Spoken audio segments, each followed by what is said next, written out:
Hey guys, today we're going to check out the sandblasting setup that we're going to use to sandblast the BL70 rims. We're just gonna look over the blasting pot and the compressor real quick. So let's go out and take a look at that, and we'll see how that goes.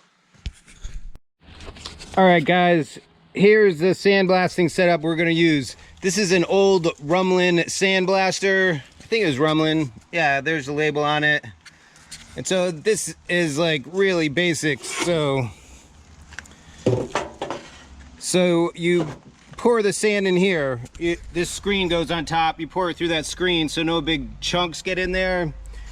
And then it goes, there's this little ball over here that's a weight that's got a chain that's holding this chain over here. So that lets that down. It lets the sand in. And then once you're done putting the sand in, you pull this ball back, and that's basically just like a huge steel stopper. And then you got the air line coming here, basically just like pumping big sand, like pumping big pressure into this tank. This is basically just a ginormous air tank with a bunch of sand in it. And so here's the business end over here. So obviously you got the tip where it comes out, and then this is a dead man switch right here. So when you press this right here, it's connected to this hose. And what happens is that little lever is like a stopper. And so when you press the handle on it, it stops the air from leaking out. And then it lets pressure build up, so then it runs this pneumatic piston right here, which probably needs to be lubed. And so then this piston gets sucked in, and then it lets air and the sand flow through the tube that goes out through the handle. And then what I use to run it is probably one of the smallest of the, the toe behind compressors. This is a 125 cubic feet per minute Sullair. This little unit is awesome. If you guys find one of these that has not been abused, this thing is super dependable. You see right there, that's a 5R Toyota industrial motor in there, and that thing rocks. I haven't started this thing in, I don't know, I haven't started in like 10 years. I just checked the oil on it, and I topped off the antifreeze, and I stuck a big battery in it, and I turned it over for like 30 seconds, and it started right up. It'll probably start on a dime right now. So when you start this thing, there's an ignition switch right here, and then here's the choke right here, and there's a low oil pressure shutoff.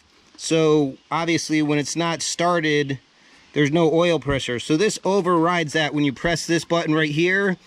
And so basically you're telling it has oil pressure, and then when you let your finger off, then it uses the oil pressure switch. So when you start it, you have to press this little switch right here and then press this button. Oh, whoops. Usually when I start it, I open this guy. That's the air.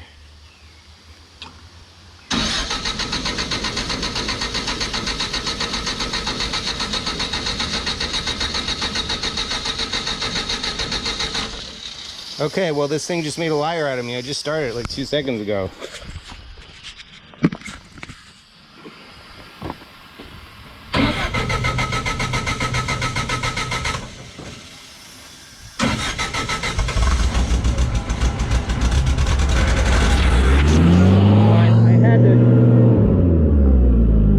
Anyways, you get the picture. I had the choke on when I didn't need the choke on. That's why I wasn't starting.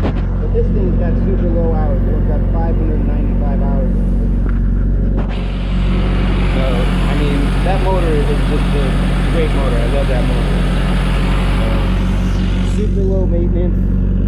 I change oil in this thing, and I mean, keep the fluid right glasses right here for the fluid for the compressor. Great machine.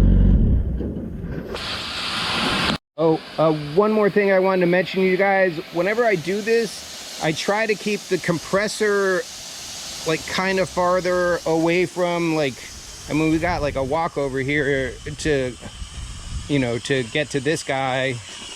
So, I mean, so if there's ever a problem over here, like if something seems like it's going to go really wrong, I don't have to get near this guy or too close to it. I could just run over to the compressor, turn the compressor off, and let the air die down. And so it's just safer that way. That's just the way I like to do it personally. Oh, guys, I forgot to mention that I wear this, I wear this guy over my head with a respirator when I do this. And if you're going to buy, I mean, definitely get one of these. I think they're super expensive. Don't get one of those cheap ones because you're not going to like it. Trust me, I've tried them.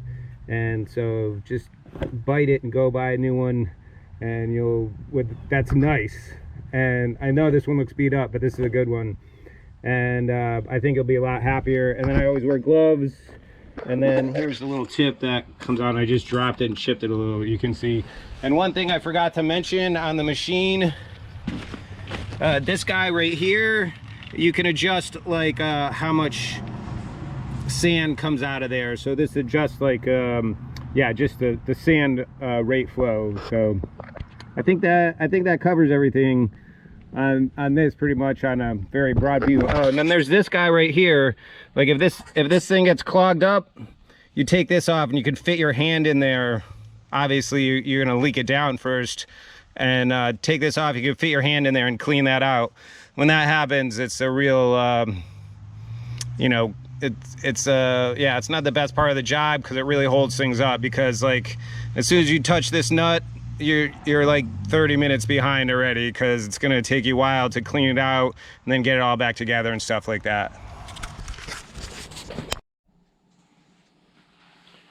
All right, guys, well, that was a quick tour of that. I mean, the only thing that I might have to add is that when you're done using one of those units, just make sure that you don't keep any sand in there. Make sure that you've used up all the sand, because it collects water. And then like last time I left some sand in there, so it was like really cranky, and it took a while just to get everything loosened up so it flowed properly.